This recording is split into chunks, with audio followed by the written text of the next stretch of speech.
Assalamu alaykum to'rdoshlar, yaxshimisizlar? Uyg'ur erkiy qirg'inchilik uchrayotdi. Erkiy qirg'inchilik uchirgan millat zimin da'vosi qiladi. Xitoy virusi Xitoydan chiqqanligini Prezident Trump Xitoy virusi deb tilga elish orqali butun dunyoga yana bir qatim tanitgandi. Agarda mushu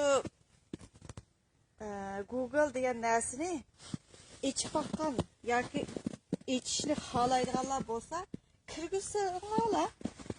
Prezident Trumpning Xitoy virusi degan so'zni kirgizsanglar, Prezident Trumpning degan vaqtda ashudagi video, xabar, rasmlar chiqadi.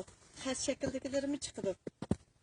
Anadagi Uyg'ur deb kirgizsanglar, Prezident Trump hukumatiniki erkek Uyg'urlarning ustidan Xitoy erkek qirg'inchilik yurgizyapti deb Xitoyning jinoyatini bekitgani o'mi chiqdi. Bu narsani Google'dan hech kim yuvitamaydi.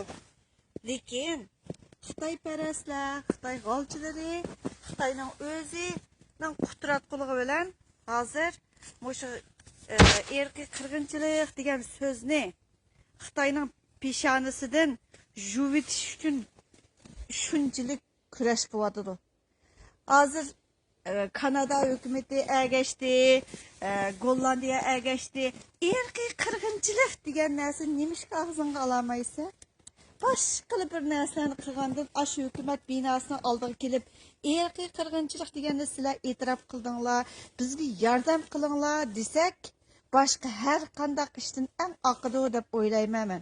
Biz tinmay xat yozyapmiz. Özem turuşluq, mən Norvegiya grajdani. Norvegiyanın parlamentine xat yazıvatımız. Bizga yardım qılыңlar. Uruq tuqqanlarımızdan görüşənməsligimizin səbəbi şu Xitayning erkiy qirg'inchiligi tüpeylidən deb tinmay tirishchilik ko'rsatyapmiz. Hammamiz o'z yo'limizni qilsaq bo'ladi. O'ylab beqinglar. Aşı vatandakilarninki hammasininki tuqqanlari chet elda emas. Vatanning igisi vatanda. Lekin biz vatanning og'zi bo'lishimiz kerak, qarindoshlarimizni og'zi bo'lishimiz kerak. Bo'lmasa, aşağıdaki uruq tuqqansiz, chet elda uruq tuqqani yo'qlaychi. Ularning dardini oladi. Faqat vatan davosida bizning uzr kesil Xitoydan qutulishimizga bir ajallik zarba ham o'zimizning qutulish yo'li deb o'ylayman men. Rahmat sizlarga.